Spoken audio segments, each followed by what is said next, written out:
다윗은 하나님께서 우리에게 등을 돌리고 계신 것처럼 느껴지는 상황에 우리가 처할 때 마치 죽은 자와 같게 된다고 말하고 있습니다. 지금 여기서 주의 긍휼히 여기심이 내게 임하사 내가 하나님의 긍휼히 여기심을 맛보아 느끼게 하사 나를 살아나게 하소서, 살게 하소서 77절에서 간구하고 있잖아요. 이 말씀은 지금은 죽은 자와 같다는 얘기예요. 살아나게 해달라고 하고 있으니까. 온 세상을 다 가지고 있다고 해도 하나님의 뜨거운 사랑을 받고 또 받는 것만이 아니라 받고 있다는 사실을 자각하고 있을 때에 비로소 우리의 영혼은 생명과 기쁨으로 충만합니다. 아멘. 하나님께서는 한순간도 다윗을 사랑하지 않으신 적이 없잖아요. 긍휼을, 자비와 은혜를 베푸시지 않은 적도 없고요. 그럼에도 불구하고 하나님께서 이제는 내게서 등을 돌리셔서 멀리 계신다는 것처럼 느껴질 때, 실제로는 하나님께서 버리시지 않았지만 마치 나를 버리신 것만 같을 때에 다윗은 죽은 자처럼 됐어요. 우리도 마찬가지죠. 그런데 이렇게 하나님과 심히 멀어진 것과 같은 느낌을 우리가 받게 되는 데는 여러 이유가 있습니다. 예를 들어서 우리가 스스로 범죄하면서 하나님과 멀어지려고 한 그런 안타까운 상황도 있고요. 또 경건한 욥 형제님이 겪었던 믿음의 시험처럼 하나님께서 그 믿음의 귀한 연단으로서 우리와 멀리 계신 것처럼 보이게 우리를 잠깐 내버려 두실 때가 있죠. 여러 가지 그런 이유들로 인해서 어떤 이유든지 하나님께서 내 곁에 계심을 충만하게 자각하지 못하는 영혼은 죽은 자처럼 되는 거예요. 그런데 우리가 죽은 자처럼 되는 가장 흔한 이유가 뭐냐면요, 여러 이유가 앞서 말한 것 안에 포함되어 있겠지만 가장 흔한 이유는 우리가 이 땅에 주목하는 거예요. 우리가 시편의 이 119편에서 앞쪽에서 배웠던 것처럼 허탄한 것에서 나의 눈을 돌이키게 하옵시고 하나님의 말씀 안에서 나를 살아나게 하옵소서 간구했잖아요. 그 두 가지는 서로 상극이에요. 우리가 허탄한 것, 이 땅의 것들을 바라보고 있으면 하나님의 말씀에서 자꾸 멀어지고 벗어나게 되는 거예요. 그래서 우리가 오늘 우리가 아침 예배 때 배운 것처럼 돈이든 고상한 취향이든 인기든 명예든 사람들의 칭찬이든 뭐 어떤 것이든지 이 땅의 것들에 우리의 마음을 다 쏟기 시작하면 우리가 하나님께로부터 등을 돌려서 이 죽은 자처럼 될 수밖에 없는 처지에 들어가는 거예요. 그런데 여기서 한 가지 질문을 할 수 있을 것 같아요. 이런 거죠. 이 땅의 것들을 나름대로 많이 쫓아서 살고 있는데 내가 별로 죽은 자처럼 느껴지지 않는 거예요. 가끔 허무하기도 하고 슬프기도 하고 두렵기도 하지만 그렇게 죽은 자 같이 제가 느껴지지는 않습니다. 이렇게 생각할 수 있잖아요. 그래서 나름대로 살만하니까 정말로 하나님과 멀어진 것만 같은 상황, 실제로 하나님이 나를 버리시지 않았는데 내 편에서 하나님의 그 자비하신 나를 향해 웃는 하나님의 미소를 못 보기만 해도 우리의 영혼이 죽은 것처럼 된다는 게 사실인가 의문을 품을 수 있잖아요. 그런데 이 질문에 대한 대답은요, 성경 말씀에서나 교회사에서나 주변에서 하나님과 가까이 동행했던 사람들, 동행하고 있는 분들의 삶의 모습을 보면 답을 얻을 수 있어요. 무슨 말씀이냐면요, 그 경건한 성도분들의 넘치는 기쁨과 생명력을 볼 때 나는 죽은 자처럼 살고 있구나라는 걸 알 수 있는 거예요. 사도행전 14장을 보면요, 예수님을 동행하여 순종하여 따라가는 사도 바울과 바나바 선생님의 전도 여행이 기록되어 있어요. 사도행전 14장에서 19절부터 22절까지를 제가 봉독하겠습니다. 유대인들이 안디옥과 이고니온에서 와서 무리를 충동하니 그들이 돌로 바울을 쳐서 죽은 줄로 알고 시외로 끌어내치니라. 제자들이 둘러섰을 때 바울이 일어나 그 성에 들어갔다가 이튿날 바나바와 함께 더베로 가서 복음을 그 성에서 전하여 많은 사람을 제자로 삼고, 죽은 것처럼 보일 만큼 심하게 돌에 맞아서 의식을 잃었던 바울이 성에 들어갔다가 다음날 다른 동네로 또 전도하러 가는 거예요. 더베라는 지역으로 하루 밤을 그냥 쉬고 다음날에는 다시 출발을 하는 거예요. 그리고 이어지는 이제 말씀이 22절 이렇게 넘어가면서 루스드라와 이고니온과 안디옥으로 돌아가서 제자들의 마음을 굳게 하여 이 믿음에 머물러 있으라 권하고, 이렇게 말씀하거든요.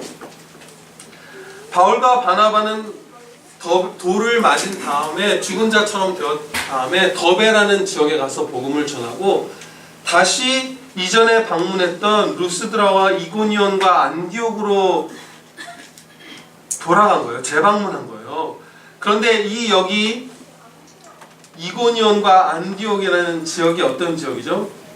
앞서 19절 말씀에 사도 바울을 쳐서 죽은 자처럼 만들었던 폭도들의 주동 세력이 이고니온과 안디옥 사람이에요. 그런데 돌을 맞아서 하루 쉬고 더베라는 지역으로 선교를 하러 갔다가 다시 이고니온과 안디옥을 찾아간 거예요. 왜 찾아갔느냐 하면 제자들의 마음을 굳게 하여 이 믿음에 머물러 있으라 권하려. 자신의 전도로 믿음을 가진 새신자들의 그 연약한 믿음을 격려하여서 성장시키고 돌보기 위해서, 그 사랑을 실천하기 위해서 나를 돌로 쳐서 죽이려 했던 사람들이 있는 도시로 바로 다시 되돌아간 거예요.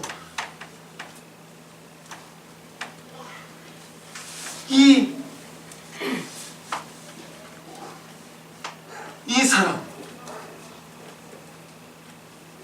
돌에 맞아서 죽은 자처럼 되었으면 여러 폭도들에서 말씀 당연히 피투성이가 되었을 거고요. 저는 사람이 돌에 맞아서 피를 뿜는 걸 직접 본 적이 있어요. 제가 중학교 때였는데요. 제가 다녔던 중학교와 또 다른 중학교가 집단으로 패싸움을 하게 된 거예요. 근데 그 상대방 학교에 있는 어떤 학생이 이렇게 벽돌을 하늘에 확 던진 거예요. 근데 제 바로 옆에 있던 그 친구의 이름은 말할 수 없겠네요. 아무튼 제 옆에 있던 친구가 그 돌을 맞았는데 피를 그야말로 한 돌멩이 하나를 맞았는데도 그 교복 셔츠가 거의 막 시뻘겋게 물들 만큼 피를 뿜어내요. 그런데 폭도들에 의해서 죽이려는 의지를 갖고 돌무더기에 맞아서 그 폭도들이 바울을 안고 옮길 때에도 호흡이 느껴지지 않아서 죽은 자처럼 되었다는 건 그야말로 피투성이고, 무슨 막았던 팔이든 코뼈든 광대뼈든 함몰되거나 아무튼 아주 비참한 상황이 있었던 거예요.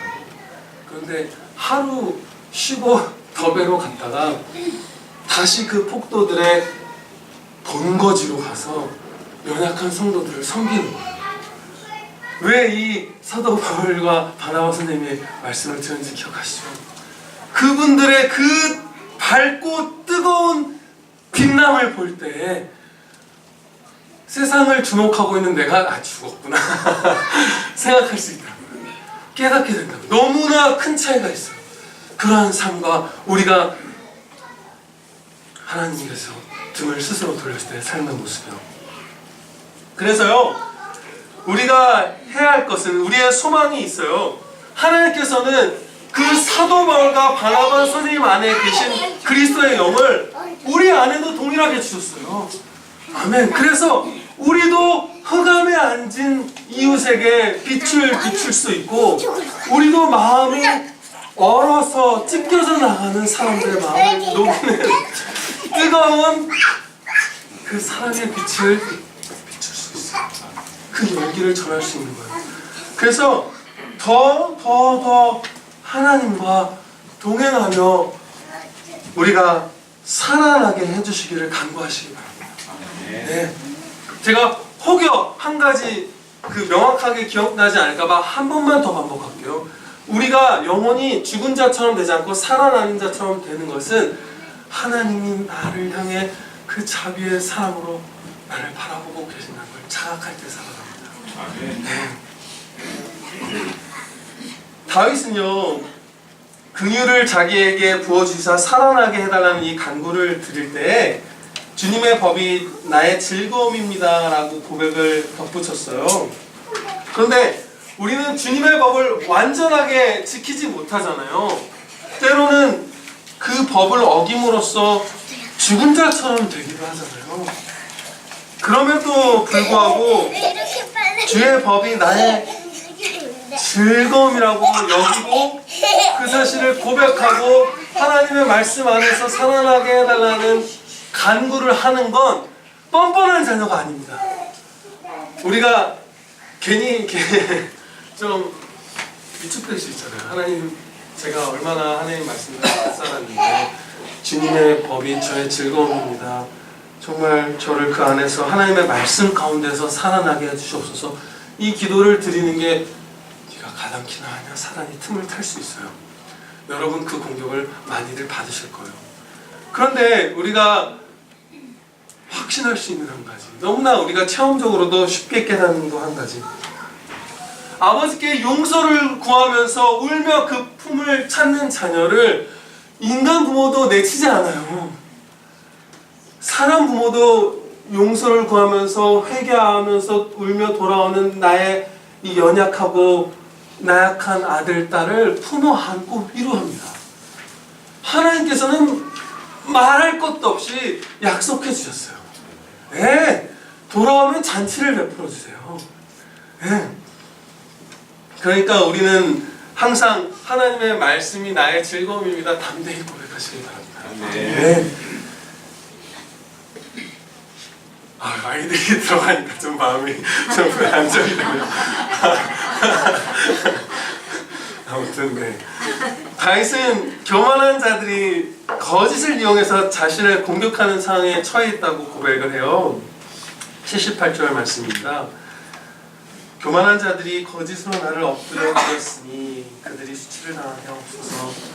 나는 주의 법도들을 작은 소리로 읊조리리이다. 이 말씀인데요. 이런 일을 당할 때, 교만한 자들, 악인들의 거짓에 의해서 공격당할 때 우리가 받을 수 있는 가장 큰 피해가 무엇인지 주목했으면 좋겠어요.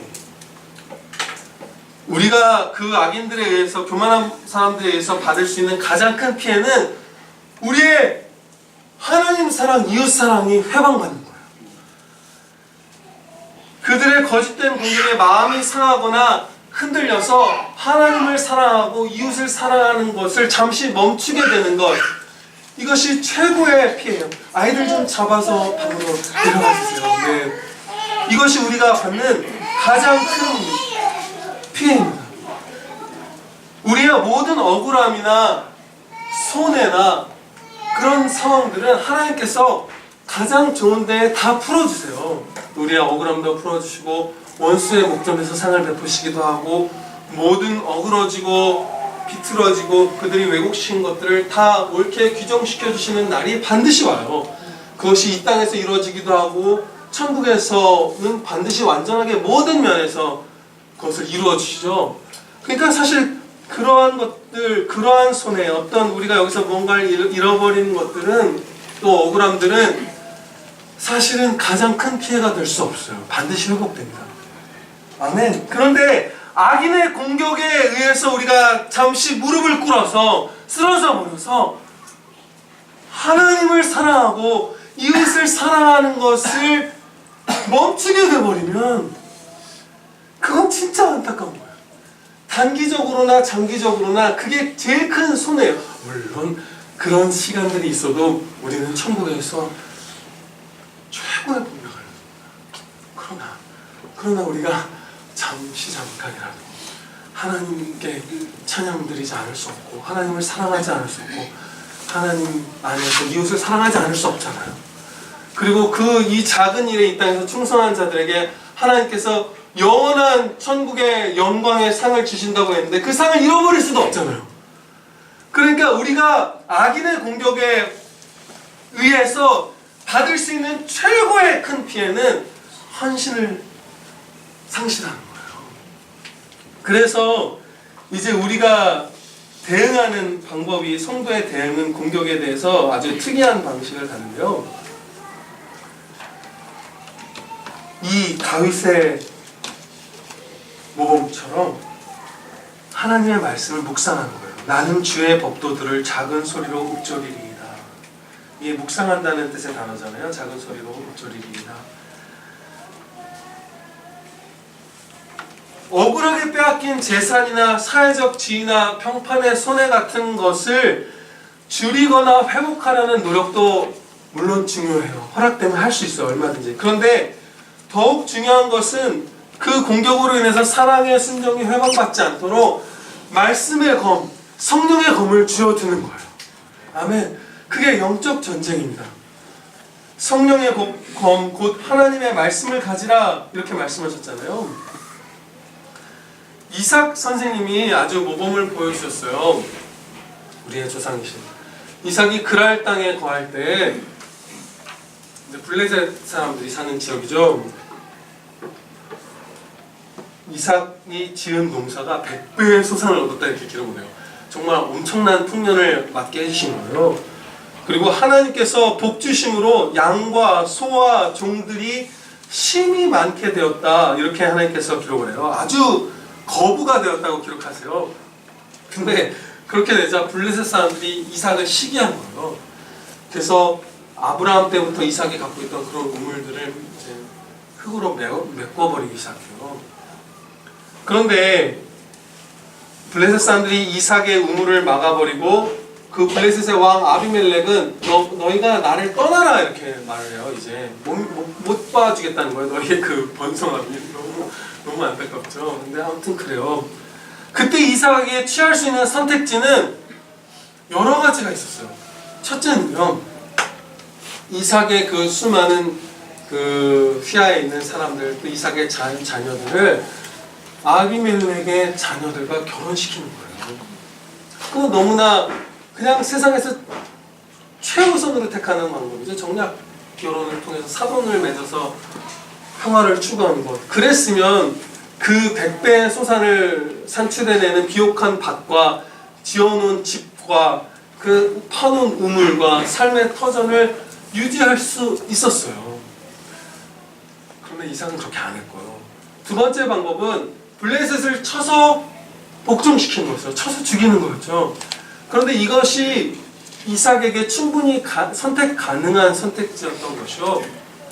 그 수가 심이 많았다는 하나님의 말씀이 있고, 아비멜렉이 뭐라고 고백하냐면 너희가 우리보다 더 강성하다고 표현을 해요. 그래서 후에는 평화 조약을 맺자고 찾아와서 부탁을 하기까지 해요. 이삭이. 그러니까 이삭의 휘하에 있는 사람들의 수가 충분히 블레셋 사람들과 혈과 육의 싸움을 해서 그 비옥한 땅과 집과 재산을 지킬 수 있는 상황이었어요. 힘으로 치자면. 그런데 그렇게 안 했던 거예요. 그러면 이삭은 이 두 가지 일반적인 방법을 택하지 않고 어떤 길을 택했냐면, 블레셋 사람들이 우물을 막으면 내어주고 딴 곳에 가서 우물을 또 파고 또 우리 거라고, 그러니까 거짓으로 공격하는 거죠. 내 거다 그래요, 그 사람들. 근데 그 우물은 아브라함이 팠던 우물이라고 하거든요. 아버지 때부터, 이삭의 아버지 때부터 이삭의 소유예요. 그런데 내 거다 거짓으로 공격하면 그걸 내줘요. 그리고 또 파요. 그런데 또 내달라고 그래요. 또 소유권을 주장하면 또 내줘요. 그래서 그렇게 두 번, 세 번 내어준 다음에 하나님께서 이삭을 보호하사 더 이상 그들이 우물을, 소유권을 주장하고 공격받지 않게 지켜주시거든요. 그런데 이렇게 이삭이 특이한 길, 어떻게 보면 바보 같은 길을 택했던 이유가 무엇이냐 하면, 혈과 육의 싸움이 아니라 영적 전쟁, 이 본문 말씀을 따라 그것을 치르고 있었기 때문이에요.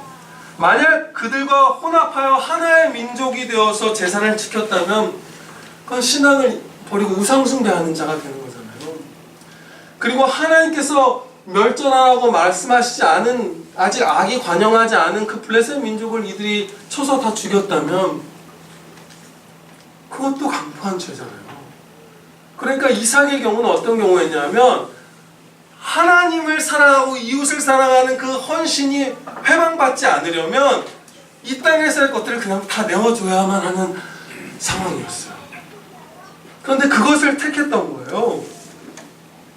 심지어 어떻게까지 했냐면 얼마 후에 아비멜렉과 그 귀족들이 찾아와서 너희가 우리를, 이삭의 세력 보고 이삭에게 너희가 우리를 침략하지 말아달라는 그 조약을 맺어달라고 했을 때, 불가침 조약이라고 하는 그런 걸 맺어달라고 했을 때 잔치를 베풀어서 그 사람들을 후하게 먹고 마시게 하고 돌아가게 하는데, 성경 말씀에서 그 아비멜렉과 그 일행이 평안히 갔다. 우물을 내주고, 살 길이잖아요. 그 건조한 땅에서 가축을 키우는 사람이, 많은 식솔인 사람이 먹을 물을 내어준다면 사느냐 죽느냐의 문제잖아요. 그런데 그것을 내주고 또 내주고 또 내준 다음에 잔치를 베풀어서 평안히 돌아가게 했어요. 그야말로 이웃사랑, 하나님 사랑을 그 목표만을, 이걸 잃으면 내가 최고의 피해를 입는 거다. 이 블레셋 사람들이 거짓으로 나를 공격할 때 내가 입을 수 있는 현세와 내세의 가장 치명적인 피해는 하나님께 헌신하는 것, 하나님을 사랑하는 것을 잠시 내가 멈추게 되는 것이다. 그것을 이삭은 확실히 알고 오직 영적 전쟁에 절대적 우선순위를 부여한 거예요.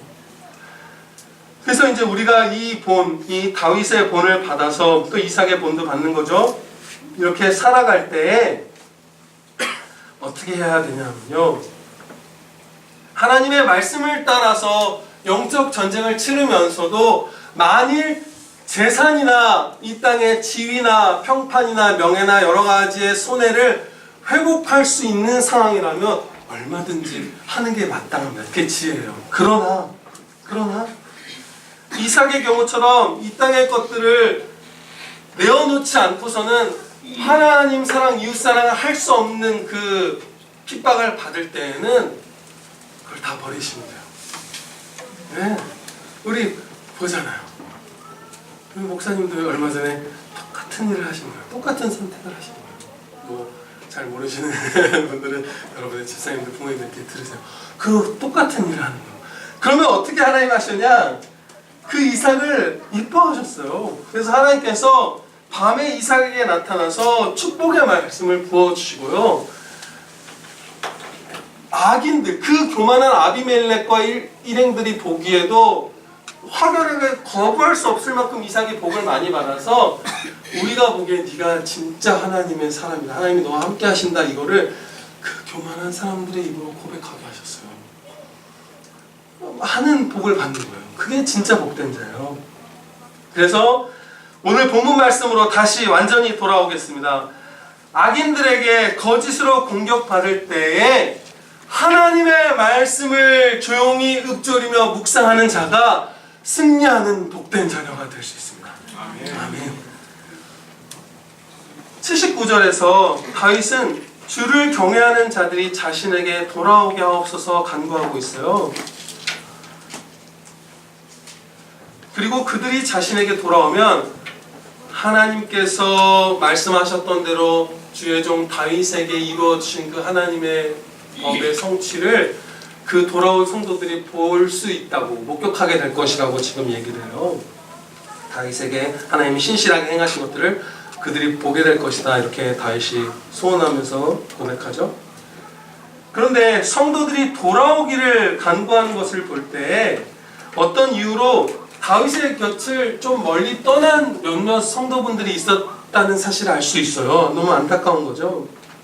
그 다윗을 멀리하게 된 성도분들, 그분들이 그렇게 멀어진 이유는 크게 두 가지로 나눌 수 있을 거예요. 다윗이 거짓된 공격을 받을 때 오해하고 마음이 흔들려서 진짜 다윗이 이상한 사람인가 보다 하고 떠날 수 있겠죠. 이 앞절에 기록된 상황에서. 또 한 가지는 다윗이 우리아의 아내와 간음하고 여러 죄를 범했을 때에 그때에 다윗에게 멀리하려는 마음이 생겨서 멀리해버린 성도분들도 있을 거예요. 그러니까 다윗이 자신의 죄로 말미암아서 멀어지게 된 성도분들이 있을 수도 있고요. 아니면 악인들의 거짓 공격으로 인해서 일부 성도들과 멀어지게 된 것일 수도 있어요. 둘 다일 수도 있겠죠. 그런데 어떤 이유든지 간에 다윗은 그 성도들이 자기에게 돌아오기를 하나님께 간구한 거예요. 여기서 주를 경외하는 자 이렇게 표현했는데 이거는 특별히 신실한 성도나 어떤 조건이 달린 성도를 얘기하는 게 아니에요. 주를 경외하지 않는 자는 성도가 아닌 거잖아요. 그러니까 여기서 다윗이 말하는 주를 경외하는 자를 내게 돌아오게 없어서 하는 건 나를 떠난 모든 형제 자매들이 다시 내게 돌아와 우정을 나누게 해달라는 거예요. 특별히 경건하거나 나와 잘 맞거나 무슨 탁월하거나 뭐 매력적이거나 이런 성도들을 내게로 돌아오게 하옵소서가 아니라 막 새신자, 자주 실족하는 형제, 무슨 어떤 믿음을 가진 자 상관없이 다시 내 가까이 돌아와서 그들과 사랑의 풍성한 교제를 나누게 해주시옵소서 간구한 거예요. 뜨거운 형제를 나누기를 구한 거죠. 그런데 이게 아주 경건한 성도의 기도입니다. 왜냐하면요, 우리는 성도들 중에 일부가 나와 멀어졌을 때 그들이 내게 돌아와 다시 사랑의 교제를 나누기를 잘 기억 안 할 때가 많아요. 그렇잖아요. 그 집사랑은 안 마주치면 되지. 그 집사는 성가되고 나는 농부인데. 그럴 수 있잖아요. 그냥 안 마주치는데 뭐 우리가 일주일에 한마디도 안 하고 살 수 있는데 그 사람이 내게 뭐 돌아와서 우정을 나누고 상관할 필요가 없는 거잖아요. 언뜻 육신의 생각으로 하면.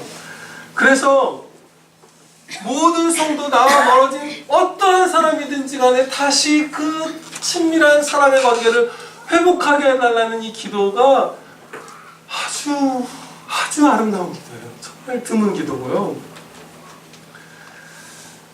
그런데 이 성도 간의 사랑의 연합을 다시 견고케 해달라는 이 기도가 얼마나 복되냐면요, 디모데후서를 보면 바울이 온갖 핍박을 받고 쇠사슬에 매인 상황을 얘기하는데, 그때 그 사슬에 매었을 그때 성도 오네시보로의 가족이 나를 유쾌하게 해줬다고 고백을 해요. 억울하게 사슬에 묶인 정도면 우리가 가장 슬프고 두렵고 고통스러울 만한 육신의 인간의 이 땅에서의 핍박이잖아요. 그런데 성도의 가정과 나누는 그 친밀한 사랑의 교제가 나를 유쾌한 사람으로 만들었다고. 그만큼 큰 거예요, 그 복이. 성도의 연합은 세상의 가장 강한 핍박 속에서도 즐거움을 생산해냅니다. 아멘. 이 놀라운 일이 가능한 것은 성도 한 사람 한 사람이 그리스도의 몸이기 때문이에요. 우리 주 예수 그리스도께서 주님의 십자가 보혈로 값주고 사셔서 주님의 몸이 되게 하신 한 사람 한 사람이 존귀한 성도이기 때문에 그분들과 우정을 나누면 엄청난 기쁨이 되는 거예요. 이 은혜를 우리가 가까이 와 있는 것 같아요. 주시려나 봐요. 더 오늘 그 허지영 지사님도 아침 기도 때 그 서로를 존귀한 자로 여기기를 간구하셨잖아요. 진짜 우리는 서로 냉랭하거나 멀리하거나 꺼려하는 사람이 하나도 없는 그런 지교회가 됐으면 좋겠습니다. 네. 이 영원한 사랑의 연합만으로도 우리의 찬양이 영원토록 이어져야 마땅해요. 다윗은요, 제 19의 마지막인 80절에서 자신의 마음이 주의 율례들에 완전하게 해주시기를 간구했습니다. 주의 율례들에 완전하게 해주시옵소서 그러면서 그러한 자는 수치를 당하지 않는 것을 고백을 하고 있는데요. 80절에서 주의 율례들에 완전한 자는 수치를 당하지 않는데 수치를 당할 가능성이 줄어드는 정도가 아니라요. 수치를 당할 수가 없어요. 왜냐하면 거룩하시며 전능하신 하나님 아버지의 말씀대로 사는 삶을 수치로 바꿀 수 있는 존재가 아무도 없기 때문이에요. 하나님의 말씀대로 사는 삶은 그 자체로 영광된 삶이에요. 본질적으로 영광된 거예요. 수치와 무관해요. 그래서 그 수치가 얼마나 두려운지 우리가 몇 주 전에 배웠잖아요. 그게 사람을 죽음까지 몰아가는 게 그 수치심이잖아요. 그 어찌할 바 모르는 그 고개를 들 수 없는 그 비참함이 사람을 어둠으로 몰고 가서 많은 목숨을 스스로 끊는 분들이 수치심 가운데 그런 경우는 많이 이렇게 겪으시잖아요. 당하시잖아요. 수치가 아예 없어요. 그리고 주님 앞에 섰을 때 그 우리가 행한 바 모든 한마디 한마디 한 마음을 주님 앞에 낱낱이 고하여야 할 때에 그런 수치가 없는 거예요. 아주 행복한 거죠. 그런데 이 주의 율례들의 이 완전함을 우리가 추구하기 위해서 더욱 충성해야 할 부분이 무엇일까? 이제 마지막으로 살펴보겠습니다. 아침 예배 때 우리가 배운 바 약한 자를 압제하지 않는 것, 그 자녀를 바치는 것과 같은 극심한 우상 숭배를 하지 않는 것, 이것은 어떤 거였죠? 예레미야 말씀에서 멸망당하지 않는 조건이지 성도의 장성한 목표는 아니었잖아요. 너희가 어떻게 이렇게까지 하느냐? 그야말로 이래서 안 된다 말씀하시는 거잖아요. 그러면 우리의 삶이 특별히 압제하지 않는 선에서 멈추고 돈을 아주 많이 사랑하지 않는 선에서 멈추면 너무도 안타깝고 어리석은 죄를 범하는 거죠. 더 나아갈 수 있습니다. 하나님께서 기뻐해 주시는 우리의 장성한 목표는요, 약한 자를 힘써 돕는 거예요. 아멘. 돈을 아예 사랑하지 않고 아예 의지하지도 않지만 남에게 유익한 것을 줄 수 있기 위해서 성실하게 일하는 것. 나의 신앙을 성장시키는 정도에만 집중하는 것이 아니라 진짜 못돼 처먹은 이웃에게도 복음을 전해서 그를 구원하는 것. 구원을 할 수 있는 건 우리가 하는 건 아니에요. 그를 구원하시는 하나님의 사역에 하나님의 구원 사역에 동참하는 거죠. 우리에게 맡겨주신 만큼, 분량만큼. 이런 것들을 적극적으로 하는 그 삶이 바로 내 마음으로 주의 율례들에 완전하여지는 삶입니다. 네. 그래서 우리의 삶이 크게 변하여서 넘쳐났으면 좋겠는 이 80절 말씀에 해당되는 모습들이 있는데요. 몇 가지 예를 나누고자 합니다. 이 장면을 떠올리게 해주려고 오늘 최양문 지사님의 기쁜 소식을 듣게 하셨나봐요. 제가 몇 주 전에요, 최양문 지사님과 저 예배가 끝나고 저 교회 시계 안에 서서 얘기를 나눴어요. 네. 최 집사님이 학원에서 일하실 때 감사로, 학원에 가기 전부터 감사로, 기도로 나아가서 선생님들과 학생들을 사랑으로 섬기시려고 애쓰시거든요. 근데 학생들과 선생님들 사이에 변화가 일어나는 것을 목격하게 해주셨죠. 변화를 일어나게 해주신 거예요.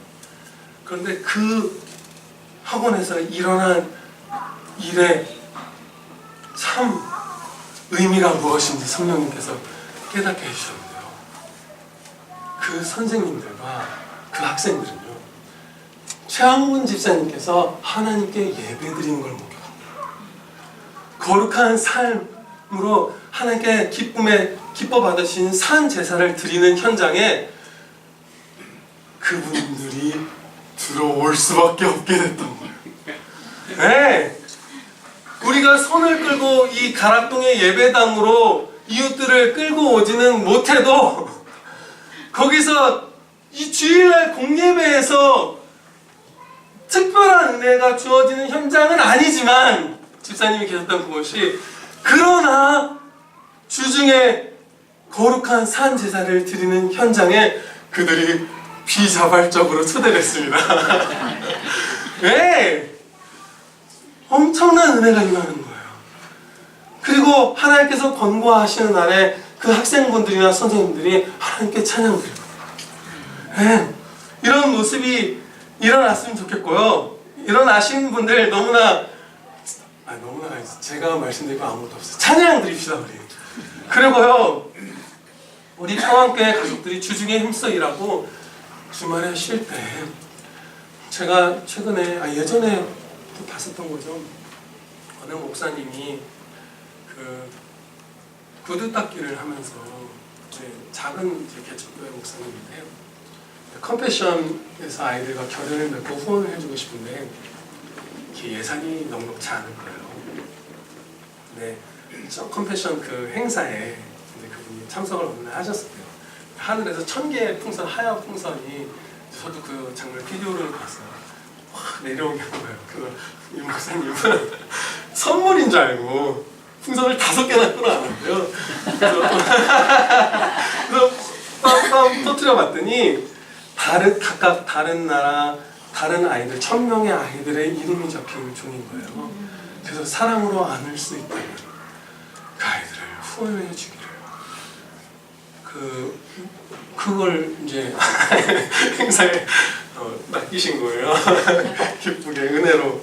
그래서 그분이 이제 5명인가 아이들을 안고 그 후원을 하시기 시작하셨는데 정말 신실하게 하셨더라고요. 그냥 돈만 붙일 수 있는데 그게 아니라 그 아이들 사진 한 장 한 장을 갖고 그 아이들의 그 편지를 읽고 생각을 하면서 그 아이들에게 가장 합당한 복을 빌려고 막 고심하면서 기도를 하시더라고요. 우리 페루의 나타샤에게는 이 아이가 여성 어떤 정치인이 돼서 어떤 문제들을 해결할 수 있게, 이 아이들은 목회자 같아, 이 딸은 오늘 복을 주시더래. 그런데 그 후원할 돈이 없었던 거예요. 그래서 처음에 우유 배달을 할까 했어요. 근데 우유 배달을 하려고 했더니 새벽 기도 시간이랑 겹치더래요. 우유 배달이 오래 걸립니다 여러분. 3시간 이렇게 걸려요. 새벽 기도를 아예 없애야 되는데 그 교회는 새벽 기도가 있었던 거예요. 그래서 폐지를 주시려고 했는데 할머니들의 일자리를 빼앗는 거잖아요. 그래서 교회 앞에 구두 닦는 걸 놓고 전에 그 아이들에게 기부합니다. 그래서 2,000원씩 받고 구두를 닦아주기 시작한 거예요. 그래서 그 아이들을 품고 후원을 하셨어요. 그러다가 루게릭병에 걸리셨어요. 그래서 사모님이 그 뒤를 이어서 구두를 닦아주시기 시작합니다.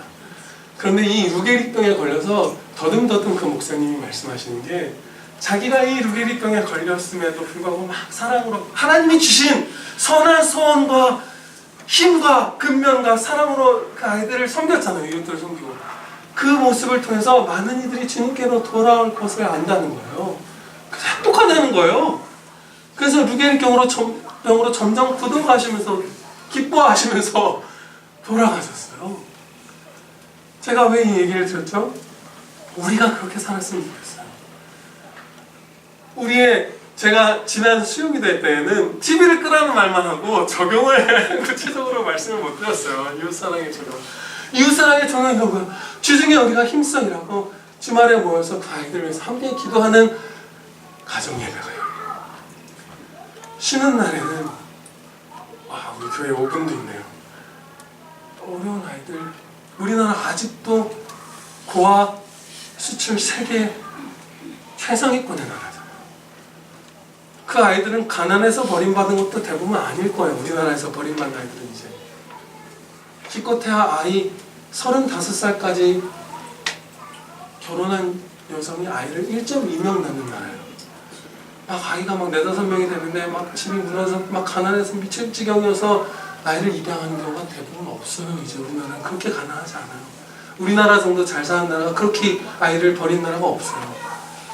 그야말로 매정하게 버림받은 아이들이요. 여전히 많아요. 그 아이들을 데리고 양 부모에게 비행기를 타서 그 아이들을 안전하게 인솔해줄 자원봉사자도 부족할 때가 있어요. 그러면 쉬는 날이면 죽어라고 교회에서 쿠키 굽고 선물 싸고 기도하면서 섬기고, 그렇게 하면 어떻게 되는 거죠? 그 아이들이 예배 가운데 하나님의 영광을 우리가 밝히 드러내는 현장에 들어오는 거죠. 네, 우리의 삶이 그렇게 되는 게 하나님의 율례에 완전하여지는 겁니다. 네.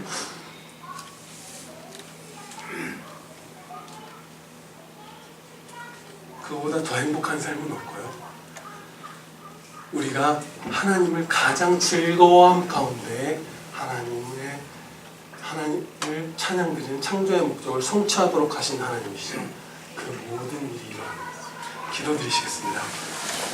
거룩하신 하나님 아버지, 이제 우리 평안교회에 많은 은혜를 주셨사오니 저희가 한 걸음 더 성장하기를 소원합니다. 아버지 하나님, 저희의 삶이 월화수목 금토 주일 월화수목 금토일이 다 거룩한 예배 현장이 되게 하여 주시옵소서. 그리하여 아비멜렉 왕이 보기에도 너는 하나님과 동행하는 자로다, 복받은 자로다 고백할 수밖에 없을 만큼 우리의 삶이 하나님의 복과 은혜로 차고 넘쳐서 기뻐하고 감사 찬양하며 사랑하고 나누고 섬기며 아름다운 삶을 다 살아갈 수 있게 아버지 도와주시옵소서. 우리 구주 예수 그리스도의 이름으로 기도드립니다. 아멘.